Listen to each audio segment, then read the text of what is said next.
you were in Napa, and then you ended up here in Oregon. Why did you come up to Oregon? Because I wanted to own the land and make world-class Pinot Noir and Chardonnay. Okay. So being in Napa, prime vineyard land in Napa, unless you're a corporate entity or if you were born in the lucky gene pool or somehow got very wealthy, that's, it's not going to happen. So, Okay. it was mainly because I knew, number one, that I couldn't afford the land in Napa. Number two, this was going to become the next Napa.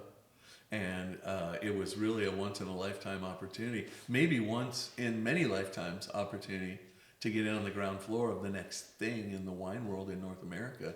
Right. And it was like, well, whatever I have to do to make that a reality, let's do it. And I spent 2 years searching for the ideal spot, which led me to this place when I came to look at the farm below, which was for sale, Right. which was not a vineyard at the time, back in 2000.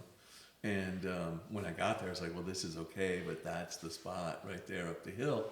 And it was a horse property, and I haven't cut down a single tree here. It was completely cleared. It's all south-facing. It's 500 feet down to about 480, so very gently sloped. I mean, it's ideal pretty much in every way. Right. There was a small ranch house there, so I drove up and knocked on the door, and the owner was home, and he ended up selling it to me on the spot. Yeah, and if I remember correctly, you had a conversation with your wife saying, I'm only going to go look, Yeah. and I'm not going to buy, Yeah, but you ended up buying. right. What was that conversation like when you got home? Well, that was interesting.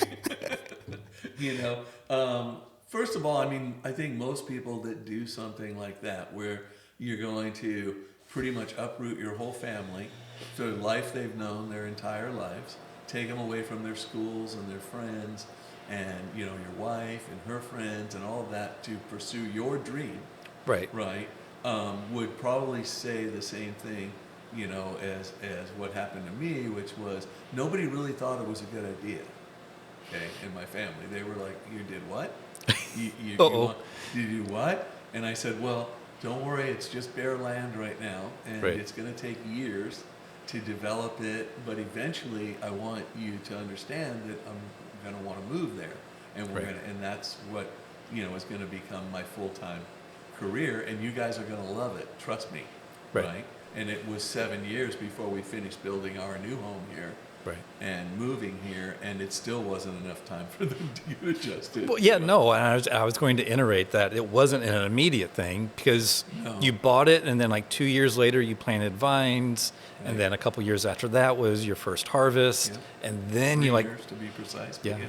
and then you finally made the trek up here. So it was Right. The year that, and I was still working my day job in tech all that time while I was developing this, and I still had my import-export business in Napa.